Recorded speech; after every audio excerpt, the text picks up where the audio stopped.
The woman appeared at Samuel Brennan's fence line like smoke given form, her silhouette wavering in the heat shimmer of the dying afternoon. She hadn't knocked, hadn't called out. She simply stood there, one pale hand gripping the weathered wood, the other clutching a faded blue scarf that covered everything from her chin to the crown of her head. Samuel set down his hammer and wiped sweat from his brow, studying her through the gap between fence posts.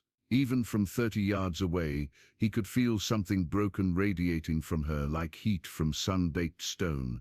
Her dress, once white, hung in tatters. Her feet were bare, cut and bleeding. She'd been walking for days.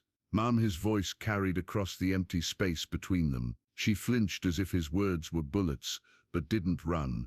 Instead, she tilted her head slightly, and he caught a glimpse of eyes so pale they seemed almost colorless.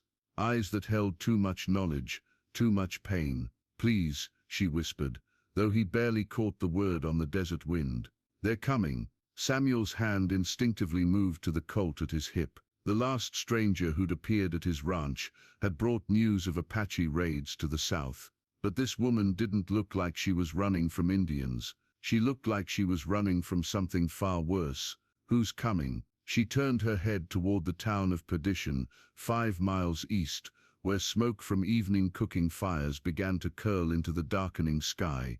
"Everyone." The single word hung between them like a noose. Samuel had lived alone on this ranch for 3 years, ever since Martha's fever took her and left him with nothing but cattle, sagebrush, and silence.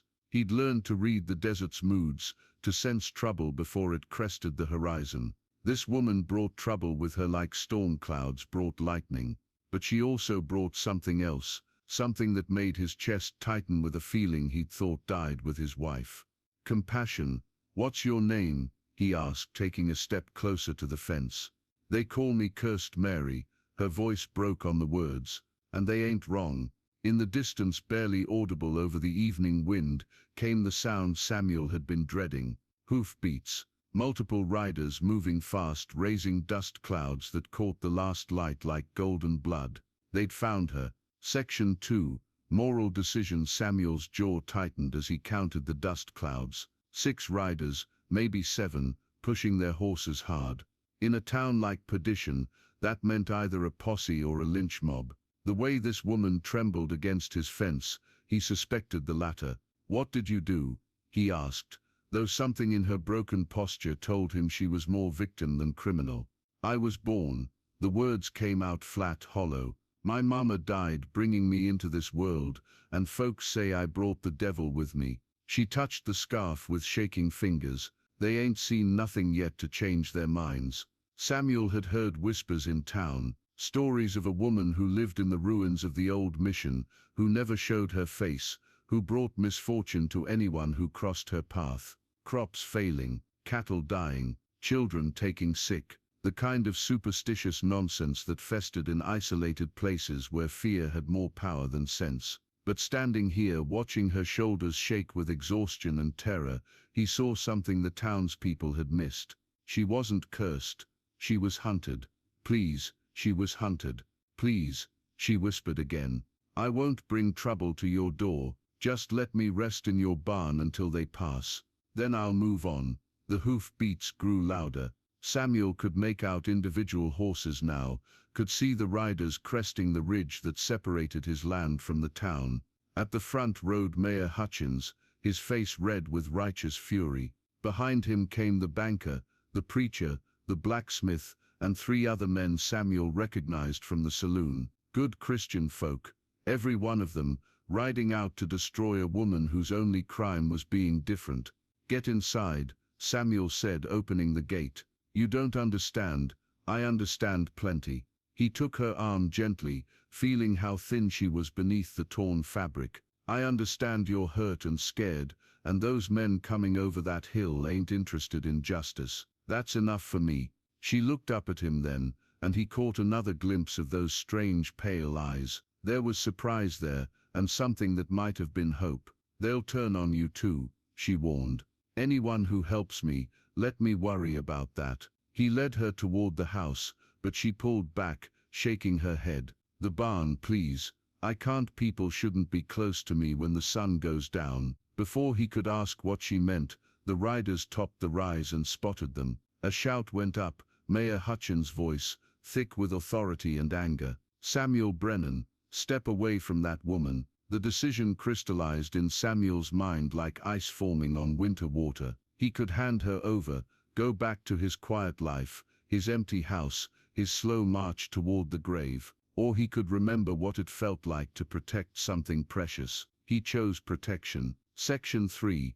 Danger arrives. The riders thundered into Samuel's yard like the four horsemen, their horses lathered and wild-eyed. Mayor Hutchins dismounted before his stallion had fully stopped, his hand resting on the butt of his pistol. "Don't make this harder than it needs to be, Samuel," Hutchins called out, his voice carrying the authority of someone accustomed to being obeyed. "That woman's brought nothing but misery to our town. 3 children dead of fever this month. Jenkins' entire herd poisoned by bad water. The widow Carson's house burned down for no earthly reason." Samuel positioned himself between the riders and the woman, who had retreated toward the barn but hadn't entered it. The sun was sinking fast now, painting the sky the color of fresh blood. "Coincidence," Samuel said flatly.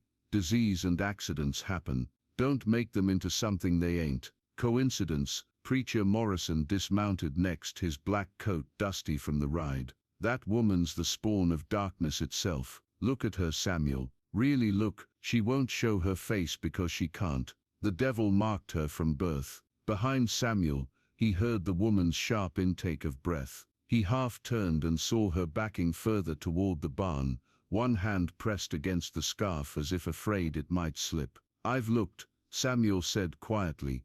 "I see a woman who's hungry and hurt and scared. That's all." "You're making a mistake," Hutchins warned. "We've got witnesses, people who've seen what happens when she's around." The Morrison boy got one glimpse of what's under that scarf and couldn't speak for 3 days. When he finally found his voice, all he'd say was monster. The word hit the woman like a physical blow. Samuel heard her sob, a broken sound that cut through the evening air like a blade. "That's enough." Samuel's voice dropped to a deadly whisper. "You're on my land, frightening a guest under my protection. I'm asking you once to leave." Hutchins' face flushed darker. "Your protection? Samuel, you've lost your mind. That thing isn't human. It's an abomination, and God himself demands God demands mercy." Samuel interrupted. "Something you folks seem to have forgotten." Oh. The banker, a thin man named Pettigrew, spoke up from horseback. "There's an easy way to settle this, Samuel. Have her show her face. Let us see what's under that scarf. If she's just a normal woman like you claim, we'll ride away and leave you both in peace." The trap snapped shut with audible finality. Samuel felt the woman's terror spike behind him, heard her whispered, "No, please, no." "And if she won't?" Samuel asked, though he already knew the answer. Hutchins smiled coldly. Oh. "Then we'll know you're harboring a demon,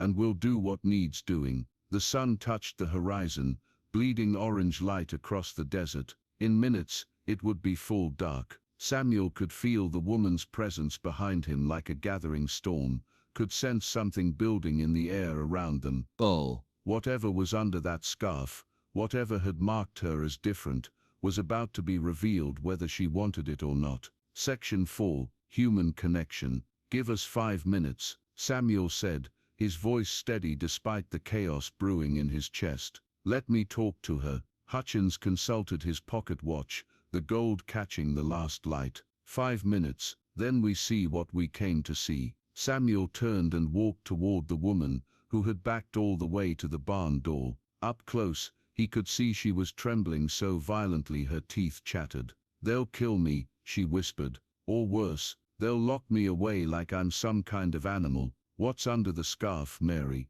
She flinched at the question, her pale eyes filling with tears. "You don't want to know. Nobody does. Try me." For a long moment, she studied his face in the dying light. Whatever she saw there must have surprised her, because her expression softened slightly. "My name ain't Mary," she said quietly. "It's Elena, Elena Vasquez. My mama was Mexican, my papa was Irish. They met during the war, fell in love, made me." She touched the scarf again. And when I was born, something went wrong. The midwife took one look at me and started screaming about demons and curses. What kind of wrong? Elena closed her eyes. You ever see a sunrise that's too beautiful to look at directly? That's what my mama used to say about me before the fever took her when I was 7. She said I was God's way of reminding people that beauty comes in forms they ain't ready to understand. Samuel waited,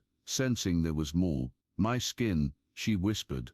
It's different, white as snow, but when the sun goes down, it starts to glow, like moonlight trapped under glass. And my hair, she reached up with shaking fingers. It ain't hair like other folks have. Before Samuel could respond, she untied the scarf with movements as careful as prayer. The fabric fell away, and his breath caught. Oh! Her face was perfect, sharp cheekbones, full lips, eyes like winter frost, but her skin held an ethereal luminescence that intensified as darkness fell, as if starlight lived beneath the surface. And her hair, it wasn't hair at all, but strands of what looked like spun silver, moving of their own accord like it was underwater. She was the most beautiful thing he'd ever seen. Now you know, she said, tears streaming down her glowing cheeks. I'm a freak, an abomination, everything they said. Samuel reached out slowly, gently touched her face. Her skin was warm, human, real. You're magnificent, he said quietly. Behind them Hutchins called out, time's up, Samuel. Elena started to pull the scarf back up, but Samuel caught her wrist.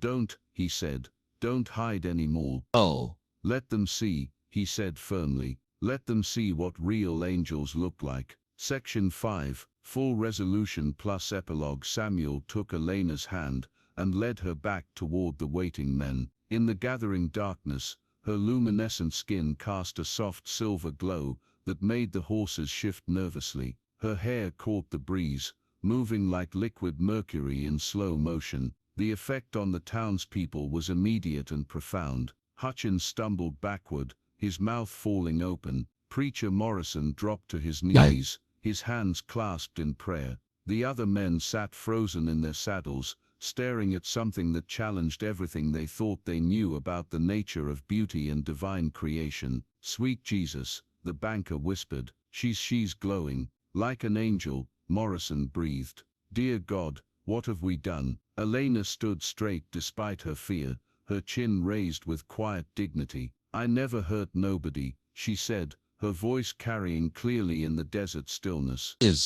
The fever that took those children started before I ever came to town. Jenkins' cattle drank from a stream that runs through an old mine. The water's been poisoned for years. The widow Carson's house burned because she knocked over a lamp. I know, because I tried to help put out the fire, and that's when folks saw me for the first time. Hutchins found his voice, though it cracked like a schoolboy's. The Morrison boy, he said, you were a monster. He saw me washing my face in the creek at sunset, when the glow first starts. Elena replied sadly. He was 8 years old. He'd never seen anything like me before. Can you blame him for being scared? Samuel stepped closer to her, his presence solid and protective. Fear makes people see monsters where there are none. This woman's been living in that old mission, helping anyone who'd let her, and getting blamed for every piece of bad luck that comes along. But she's not natural, Pettigrew stammered. Neither are shooting stars, Samuel replied, or northern lights, or any number of beautiful things God puts in this world to remind us there's more to creation than what we can understand. Morrison rose from his knees, his face wet with tears. Forgive us, he said to Elena. We let fear blind us to wonder. We called you cursed when we should have called you blessed. One by one, the other men dismounted and approached, their earlier hostility replaced by something approaching reverence. Elena stood her ground, though Samuel could feel her trembling. I don't want worship, she said quietly. I just want to live in peace, to help where I can, and not be afraid anymore. Hutchins, humbled and ashamed, nodded slowly. You'll have that peace, I give you my word, and if anyone in town has a problem with it, they'll answer to all of us. As the men mounted their horses and rode back toward perdition, leaving clouds of dust that glittered in Elena's ethereal light. Samuel felt something shift in his chest. The hollow ache that had lived there since Martha's death began to fill with something warm and alive. "Stay," he said simply. Elena looked up at him, hope flickering in her pale eyes. "You sure? People will talk. Let them. I've been alone long enough." She smiled then, the first real smile he'd seen from her, and her face blazed like captured moonlight. Years later, when travelers passed through the small ranch outside Perdition, they would tell stories of the woman who glowed like starlight and the man who loved her despite or perhaps because of her impossible beauty. Children would beg their parents for just one glimpse of the angel woman, and she would never disappoint them, stepping out of her garden to wave with hands that left trails of silver light in the desert air.